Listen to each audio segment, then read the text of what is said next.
Today's podcast initially started out as one of our regular question and answer sessions with Ken Race, where we answer your queries, but it ended up being a discussion on the role of property investors that was based on a comment made by a friend of Ken's who said property investors is the scum of the earth, feeding off poor tenants.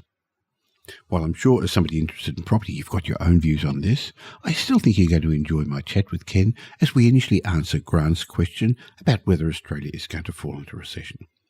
Now, I know we've discussed this before, but the world's changed since then. And then you're going to hear our opinion on whether property investors really are the scum of the earth or how they fulfil a critical role in Australia's housing market. So welcome to today's show. Welcome to the Michael Yardney podcast, where twice each week you will learn a number of new ideas regarding success, property investment and money in around 30 minutes. Our show is brought to you by Metropole, who specialise in helping you grow, protect and pass on your wealth through strategic property and wealth advice. Now here's your host, Michael Yardney, Australia's authority in wealth creation through property, who has been voted one of Australia's top 50 most influential thought leaders.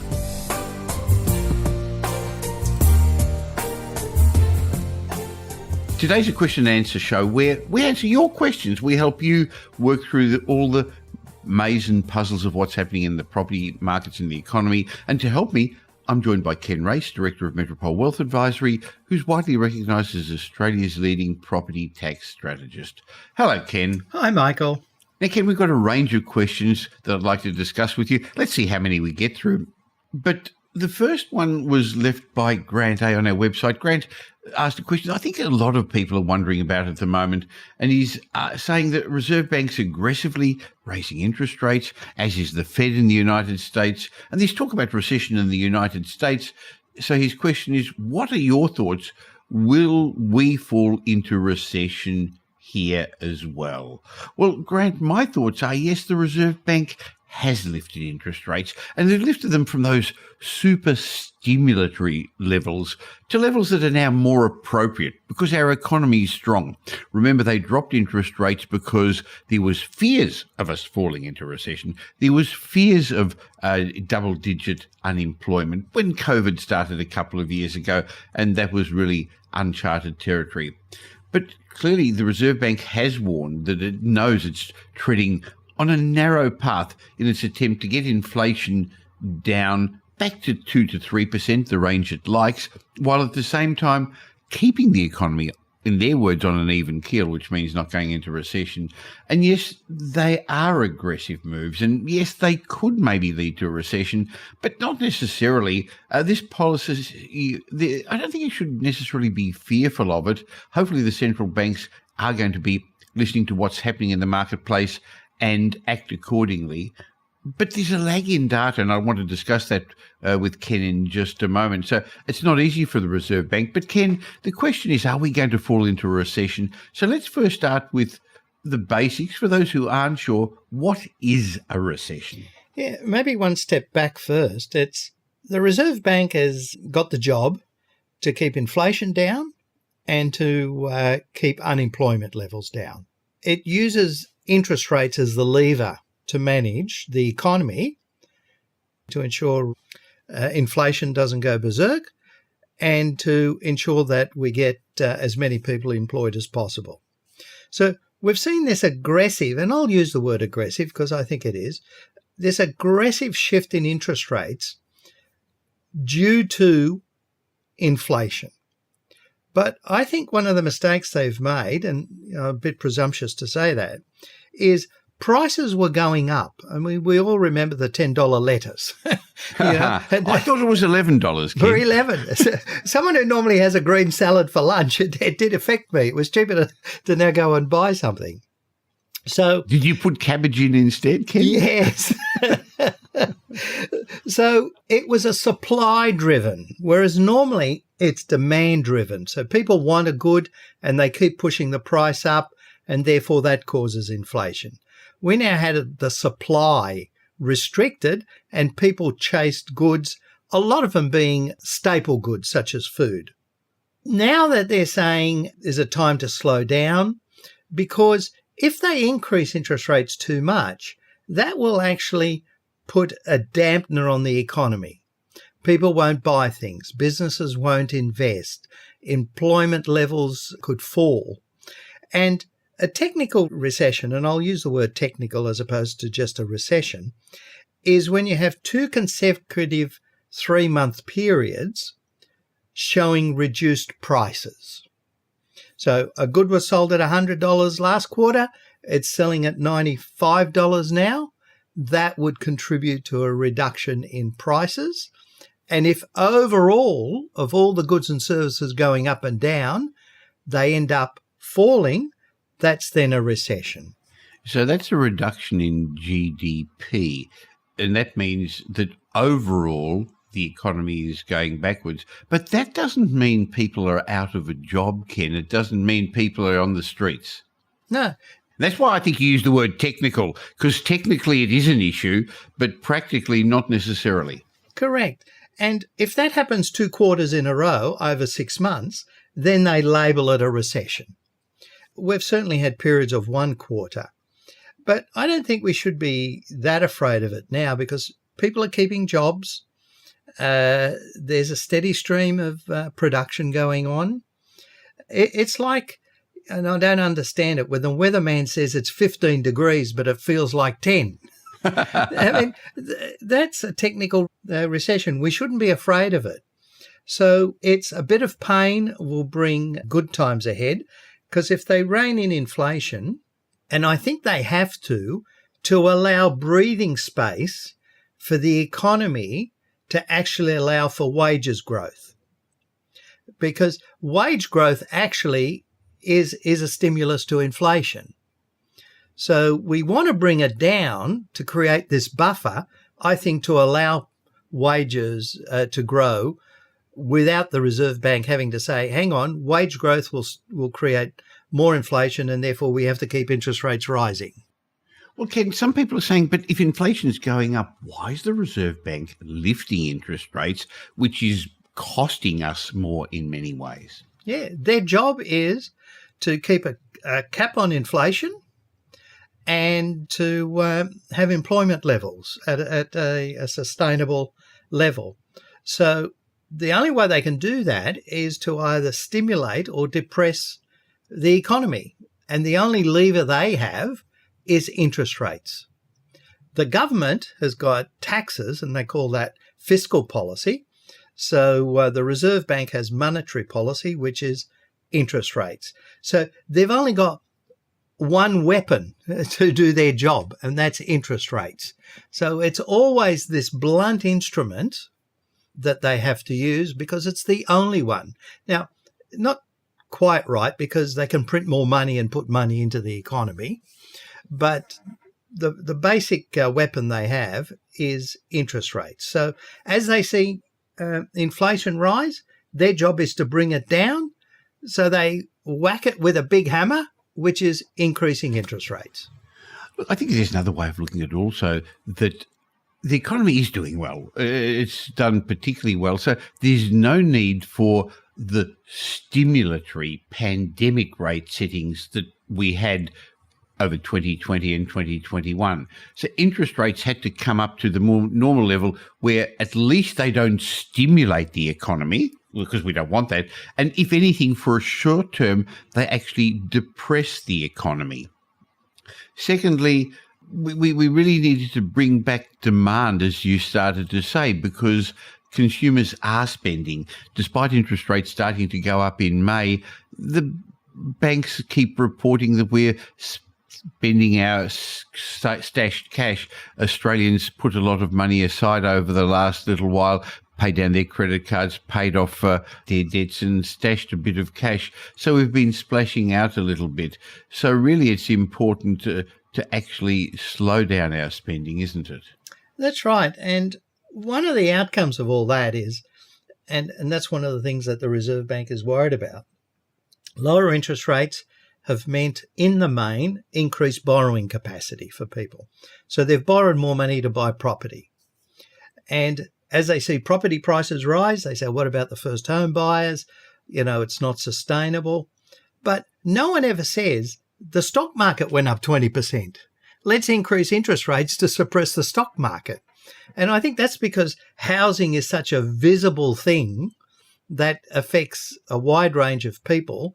It's in their face, whereas the stock market, going up and down is in people's super funds in the main, and they actually don't know what's happening there until they retire and they get told this is how much money you've got. I think one of the other things is consumer confidence or consumer expectations. The governor of the Reserve Bank a few times has talked about being concerned that there's this entrenched mentality of inflation, which you and I grew up with many, many years ago, where you just expected things to go up 6%. So you spent differently, you thought differently, you bought differently, and businesses conducted business with an inflation mentality. That's right. And, it was, I'll buy today because I know tomorrow it'll be dearer. And if I can't afford it, I'll buy things on lay-by. And I notice lay-by is coming back. So, yes. So it did change people's buying patterns. But in those days, there wasn't the wide use of credit cards and afterpay and all those things. So there's different ways people can manage their cash flow to buy things.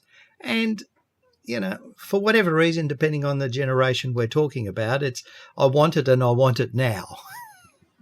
That's true. So, Grant, to answer your question, are we going to fall into recession? Well, it really is going to depend upon how far the Reserve Bank overshoots.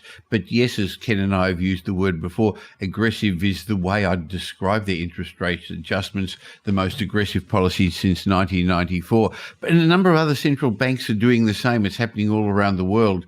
And again, it has to do with the fact that consumer prices have lifted so strongly and we want to get inflation. They want to get inflation under control. And also, as I said a moment ago, control that consumer inflation psychology.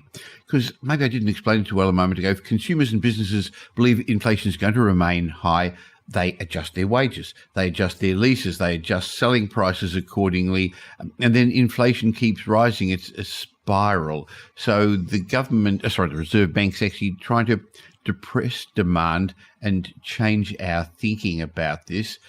But I hope they get it right. The real concern in my mind, Ken, is they're working on very old figures. Now, in October, this month, whereas this podcast comes out, the Reserve Bank is going to now be getting monthly, not just quarterly data. The rest of the world, or many of the other federal central banks, are getting monthly data, but it must be very hard for them with such a lag to actually make sensible decisions. That's right. And that's why we hear the word they've overshot. So they've either increased interest rates too much for too long, and that's because there is a lag in the economy for these interest rate movements to take effect. That's a good point too. So it's not just a lag in data, but it takes a while for it to actually show up, doesn't it? That's right. For people to change their behaviours. And so there could be a second interest rate rise, if we're talking in this current economic climate, when the one before has actually started to work. We just haven't seen the results of it. Right. And so therefore, it's very likely the Reserve Bank is going to overshoot the neutral level to lower the economic growth. But then in due course, we're going to realise, hey, inflation is under control. Hey, this is as high as interest rates get. And people are going to get back into the markets again, and the property markets. And I know that you and I are seeing a lot of strategic investors who've been around the block a few times who know this is happening. And so therefore they're getting themselves set up. They're getting their ducks all in a row, if that's an expression one still is allowed to use, before the general world knows, because this too shall pass. It's easy for you and me who've lived through these cycles before to understand. I think that's one of the points at this stage, this unusual stage for a lot of people. You actually got to be walking next to or having somebody holding your hand who's been around the block and seen this a few times.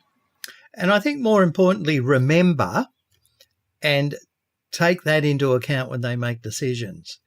I think a lot of us have got short memories. They sort of forget what life was like. The pain of 17 and 18% interest rates has come and gone. Oh, yes, a long time ago. So, Grant, thank you for your question. And I hope that helps you understand what's going on, why we haven't exactly said, aren't we going to go into recession? If we do, I wouldn't be worried this time around, Ken, because it's a worry if people haven't got jobs and can't keep up their mortgage payments, can't buy their food. But at the moment, everyone who wants a job's got a job. So even if the economy slows down, as long as you're not unemployed, hey, life will go on. That's right. And as I indicated earlier, there is a silver lining to the cloud, because as people are wanting to push up wages, it feeds into inflation. So if inflation is high and then you get wage growth, which pushes it even more, you've then got a more aggressive reaction by the Reserve Bank. So by the Reserve Bank bringing down inflation, it actually gives us this buffer to absorb wage increases. That's a good point. Now, we've got a few more questions I'd like to get to, but before we just pressed record, as we had a bit of a chat, you were telling me about a friend of yours at your wine club who had a view of property investors, and I'm seeing more of this in the media at the moment, where people are seeing property investors as ugly, greedy, not understanding that in general, property investors in Australia are ordinary mums and dads who are trying to secure their financial future, supplement their pension, and most don't own more than one or two properties. But maybe you'd just like to share that story, and it actually leads into a couple of questions we got about rental freezes, land taxes, and that the government similarly is taking an opinion on property investors. Yeah, so this was literally over a glass of red wine at dinner one day and having a discussion with a friend. So we're still friends even though we had differing opinions. It started off with, property investors are taking stock out of the market. It doesn't allow first home buyers to come into the market because they push up prices. But the idea that the government is helping to fund that by allowing people to claim negative gearing, he saw was the biggest fuel to the fire of allowing prices to rise. He was quite surprised when I just pointed out a handful of facts. Everybody gets negative gearing on no matter what asset they get. If they buy shares, if the dividends aren't enough to cover their interest repayments, they can claim negative gearing. Well, if you run a business and you actually borrow to buy stock or refurbish your shop or set up your business, it's the same, Ken. Same. So, you can claim losses in a business against profits in another part of your business. Or if you don't have other income, you can recoup it later on. But the biggest discussion was on this 50% capital gains tax discount, where he thought it was only available to property owners.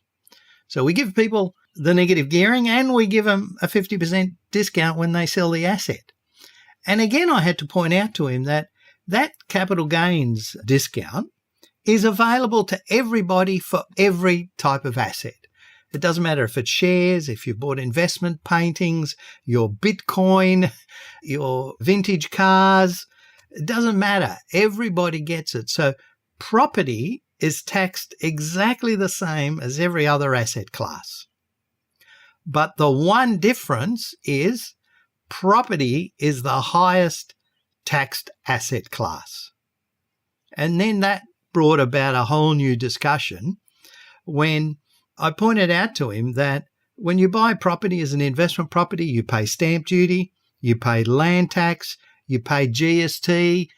None of those taxes apply to your shares. And the negative gearing aspect, depending on, the particular year you're looking at, is about a $4 to $10 billion cost to the budget every year, meaning that people's expenses are $4 to $10 billion more than the income. But the other side of the coin is state governments, their revenues, 40 to 50% of their revenues comes from taxes related to property. So the state governments collect about $100 billion in taxes, which is far more than the negative gearing. And the only reason the ATO gives you the benefit of the negative gearing, it doesn't matter whether it's property or shares or whatever, is because there's an expectation of a profit in the future when they will recoup it. And therefore you sell the property, either you sell it or you hand it down to the next generation or whatever. So property actually is one of the main drivers to the economy, moving back on that previous discussion we had with the Reserve Bank. Because property is the one lever governments have to either stimulate the economy or bring it back. So lower interest rates might buy more property. That means you buy more fridges, you buy more Venetian blinds, etc., etc. Yes, there's a whole spin-off effect when people buy property, and that's why the government recognises stimulating first home buyers makes a difference. But I just recently read that there are 1 million new first home buyers in the last decade in Australia, and the percentage of first home buyers has remained much the same for quite some time. It goes up and down depending upon various government short-term stimulus packages and a bit to do with affordability and interest rates. But really, it's not ugly, greedy property investors who are pushing out first home buyers, is it? No, it's everything else that pushes them into that. Can they borrow money? Do they have a job? Etc., etc. Now, I think it also should be pointed out that for 100 years, a third of Australians have rented. Now, it's very different in different countries in the world, but in our society, about a third of the population rents. And they don't necessarily rent because they're poor. So there's no question that there is a group of people who are disenfranchised and need social housing, and clearly the government is not keeping up with that. You hear that all the time, that the wait for social housing is very, very long. But the vast majority of tenants are there because of the stage of their life or choices they've made. Many of them affluent. Some are rent investors. I know a lot of your clients, our clients at Metropole, actually rent where they want to live, but maybe they can't afford to, and own investments elsewhere. Others are tenants because of the stage of their life. They've gone through a divorce, or they've come to the country, they're new to the country, or come to the state, they're new because of jobs, or because they're renting their homes. There's a whole range of reasons people are tenants, and somebody has to provide that accommodation. And in other countries, the government does. In Australia, it's actually chosen to allow private enterprise to do that, just like there are private hospitals and public hospitals, private transport and public transport. They've assumed that this should be the model, and I think it's a good one if they don't interfere, to work in Australia. And it works well until the government does silly things like restricting investor lending, as it did in 2015, 16, 17, to slow the investment market down. It restricted lending, made banks only allowed to have a certain amount of new lending to investors, and lending became more expensive. So we're now seeing the end effect of that when there just aren't enough rental properties on the market, Ken. My mind goes to a couple of comments that Mark Bouris made, Yellow Brick Road, where, the vacancy rate is under 1%. That's the lowest, that we can remember. And more importantly, he mentioned that properties for rent, the stock of properties for rent, is probably 40% below what is needed. So those two factors have to help push rental yields up. Rental yields is the amount of rent I collect over the price of the property, or the market value of the property. In normal terms, that just means the dollar of your rent goes up. And we're reading articles every day that tenants have had $100 rent increase, on a $400 starting point. So that's the natural consequence, I think, of this artificial incursion by governments and other bodies, bureaucrats, to try and manipulate a market. Well, let's put some perspective to this, because recently the Australian Bureau of Statistics figures that were assessed by PIPA, Property Investors Professionals Association, came out with that over the last decade, inflation went up 25.6%, but the cumulative rental growth only went up 11%. In other words, property investors' rents over the last decade undershot inflation by about half. Now, Sydney rents went up 12.5%, as did Melbourne's, and Darwin rents fell. But overall, rents haven't kept up with inflation. And during COVID, you and I know that as landlords, we had to give rent abatements, lower rents, decrease rents to keep tenants, give rent rebates. And so overall, landlords haven't kept up with inflation. And now this is, I guess, what we call mean reversion. It's getting back to the averages. But I think another interesting point from that, Ken, is it shows that one shouldn't actually be investing for rent or rental growth because it's just too hard. Capital growth is more important. Now, that's overall figures. In other words, some areas have done better than others with regard to rental growth. So what's currently causing rentals to increase is the fact that there isn't a supply and demand like in everything else, from whether it was lettuces, like you mentioned a minute ago, Ken, or anything else in our markets, that it's not greedy landlords putting up rents because they've gouged the system for years. Their mortgage costs are going up, their interest costs are going up, their insurance costs are going up, and the government is wanting to tax them more. So what's the government doing? Well, the Greens recently came up with the idea of a rental freeze for 2 years. And only a couple of days ago, I read a prominent journalist saying that, hey, the government has caused this rental crisis. It's their job to fix it. And his suggestion to fix it was to freeze rents. That's not going to fix the problem. It just means that some investors are going to hop out of the market because they don't want all these problems. I think even worse than that, Michael. I mean, we've sort of said that when properties are predominantly owned by mums and dads, but over 90% of investment property investors only own one property. Very few own 2, 3, 4, 5, 6. So if you scare those people out of the market, and that's one of the reasons I think residential property rents are depressed, because the mums and dads are afraid to lose a tenant and have vacancy for a month or 2 months or 3 months. They can't afford it. They can't afford it. So if you scare those people out of the market, we still need that same level of investment properties for tenants. So professional investors will come in. And I guarantee you professional investors will not be satisfied with the rents they get. And the same as they're not satisfied when they buy and rent out commercial property. Commercial property obviously is a different risk, but the rent you get on a commercial property is at a different level to residential property. So I think as you scare the mums and dads out, they'll be taken over by more professional investors who understand risk, cash flow, etc., etc. And I think that'll then be a steady pressure to slowly push up rents over time, which is the exact opposite of what the government and different politicians are trying to achieve. Now, if you scare off the investors, even if you deter a small percentage of them, when they sell their property, in general, what's going to happen is they're going to sell to owner-occupiers, and that means it's going to even further deplete the rental pool, the rental supply, at a time where we're already into a rental crisis. And I think if we recognise, as you said a moment ago, the tentacles of the octopus, if people buy a home, buy an investment, there's lots of flow-on effect.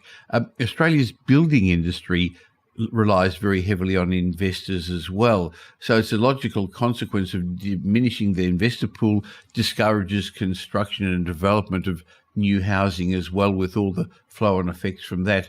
So beware of the unintended consequences of a rental freeze, even though I see that they've introduced it in Scotland, and what I'm hearing is that, well, that's just stopping people in the United Kingdom investing in Scotland, even though it's a short-term thing. They're only talking about it for 6 months, but they don't know, are they going to continue it on, aren't they? The uncertainty means people are just not going to buy there, and they're going to buy in other parts of the United Kingdom. That's right. It's supply and demand. It's the old economic conundrum. If we restrict supply by making it too hard to own something, there are consequences. And, one of them is going to be interest rates. The other one, too, is if rents go up, investors then will say, I'm prepared to pay more money for that property because my return on that investment will be better. So subject to being able to borrow money, that's going to be a trigger or a stimulus to higher property prices, which again is the opposite of what the intention of all these policies are. Well, I had a whole list of questions to go through with you, Ken, but we, as we tend to do, got sidetracked and spoke a little bit. But I hope the benefit of hearing two older people who've been around the block a few times and seen the side effects and consequences of inflation, rising interest rates and rental controls and other things is going to be of some benefit to our listeners. So we've just got to come back again next month to answer some more questions. But I hope also that our chat has allowed people to hear the depth of knowledge and information that you've got, because you're one of those peculiar people who not only have accounting and financial planning qualifications, you're a licensed estate agent, you started off working as a chalky in the people don't even know what that is, in the stock market. The guys who write on real estate. We used to have blackboards, and you used to write the prices. Yeah. So you're bringing a whole depth of knowledge to your clients at Metropole Wealth Advisory. And I believe that's one of the great strengths of all the team at Metropole. You and I have been in the markets for over, well, almost 5 decades, not necessarily over 5 decades, and we've fine-tuned our strategies and we understand what's going on. But if people don't fully understand, because you're not directly involved in property, even though you hold hands with everyone who is involved in property, how do you help your clients at Metropole Wealth Advisory? One of the main questions people ask is, how do I grow, protect and pass on my wealth? So it's, what name do I buy? How do I structure my loans correctly? The finance and the bank will get you the loan, but a lot of clients I see, the loan is written in the wrong name. That jeopardizes the deductibility. So what structures do I use? Whose name do I put on there? Is it jointly? Is it one spouse? Is it both spouses? Do I use a trust? Do I use a company? So we help people understand the benefits and the disadvantages of using different structures. I think it's important at this time to understand, are you doing everything possible to give you the best chance? Because I think that's the difference. You're actually giving them the next level of advice up, which in the past has really only been available to very high net worth clients, which is in fact the majority of your business at Metropole Wealth Advisory. But you definitely do help beginning investors, and because we're not priced at the sort of level that maybe the big four accounting firms are, and you don't want to be their accountant. You're really there to be an advisor, putting all the bits and pieces together. Strategic advice, a very holistic approach, which means that we look at all the different aspects of what you should be looking at.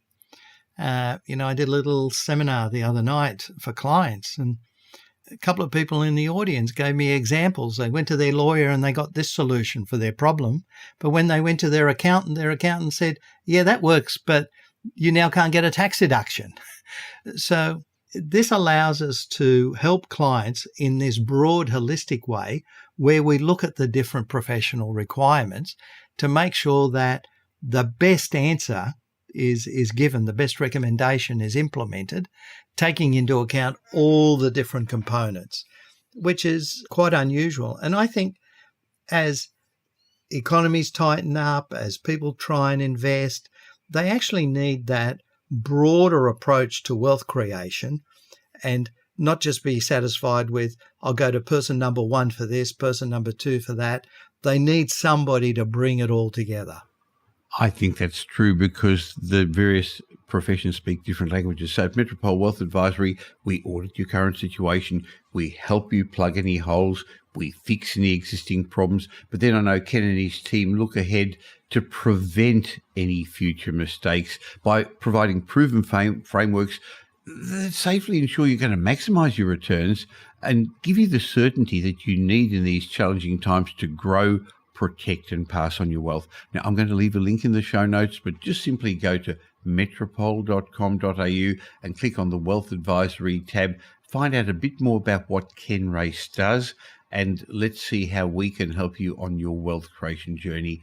Well, Ken, as I said a moment ago, we only really got through one question and a lot of discussion about your mate, who you actually did mention to me was a successful business person, so it came as a surprise. But I look forward to catching up with you again next month, and we'll go into some more listener questions. And if you've got a question for Ken or me, just leave it on any of the blogs on Property Update, because we read those and we will answer your question real soon. Thanks for your time, Ken. Thank you, Michael. Now here's Michael's mindset message. Remember, a change in your thinking will lead to a change in your life. In my mindset message today, I'd like to share with you Warren Buffett's 3-step strategy for success. Now, it's a story I recently read. Is it true or not? I'm not sure, but there's a great message there. And the story went a bit like this. One day, Warren Buffett was sitting in the cockpit of his plane with his pilot, Mike Flint. And they were having a conversation. And Flint turned to Warren Buffett and said, "What does it take to succeed, Warren?" And Buffett shared with him the following 3-step strategy for success. He said, number 1, make a list of your top 25 goals. And then he said, number 2, circle your top 5 goals. And then Warren Buffett went on to say, the 3rd step is eliminating your secondary goals. He got Mike Flint then to write down his top 25 goals, circle the top 5 goals, and then he asked him to transfer his top 5 goals onto a separate piece of paper, and he asked Flint to transfer those 20 secondary goals onto a secondary piece of paper. And he said, then avoid those 20 secondary goals at all costs. That was what Warren Buffett's advice was. And he explained the purpose of this exercise was to help his pilot decide on the goals he wanted to focus on and to ignore all others. Warren Buffett said the key to success is to focus on what's important to you. Now, that makes sense, doesn't it? But I see so many people with a whole list of tasks, and of course, if everything's important, nothing's really, really important. So Warren Buffett's 3-step strategy for success not only helps you to find those things which will have the most impact on your life, but it also helps you to find those things you should ignore. Those 20 secondary goals represent distractions, according to Buffett. Things that are not good for you to use your time for, and things that are going to distract you from pursuing your most important goals. So why don't you follow this exercise as well? Step 1, make a list of your top 25 goals. Step 2, circle the top 5 goals. Step 3, put them on a separate piece of paper, and they're the goals you should pursue. Hope that's given you some hints on how to become more successful in life, but I can't take credit for it. That's Warren Buffett's credit. He deserves it. Thanks for listening. I hope you enjoyed my chat with Ken Race today. And if you got some benefit from it, and you know somebody else who'd also benefit, why not tell them about the Michael Yardney podcast? You can do it in the old-fashioned way. Just talk to them, tell them. Or there's a share button on every podcast app. On Apple Podcasts, there's 3 little dots, and you just press it and share it with somebody. Help them become a more informed property investor. Help me in my quest to make more people financially literate. I'll be back again real soon, but you can catch me in the meantime on social media. Just look for Michael Yardney, or why not join our private Facebook group? Go to the Property Update for private Facebook group on Facebook. Where else would it be? Now, I've got a bonus for you, a gift for you as my way of saying thank you for subscribing to this podcast. Go to podcastbonus.com.au. I'll leave a link in the show notes, podcastbonus.com.au, where I've got some ebooks and some reports that will help you become a more successful investor. As I said, I'll be back again real soon. In the meantime, have a great week. Make it a great week. Thanks for listening to this episode of the Michael Yardney podcast, which was brought to you by Metropole, who help their clients grow, protect, and pass on their wealth through strategic property and wealth advice. If you like what you heard and don't already subscribe, you'll find us on iTunes or on your favorite Android app as the Michael Yardney podcast. Watch out for our next show, which comes to you twice a week, and you'll learn some new ideas about property investment, success, and money in around 30 minutes. To get more of Michael's thoughts, go across to www.propertyupdate.com.au and sign up for his daily morning briefing, and you'll hear from not only Michael but a group of leading property success and money experts. And just a reminder that the information you heard in this show today is general educational advice and not specific investment advice, as we don't know your personal circumstances. If you're looking for specific advice, why not ask the team at Metropole to help you?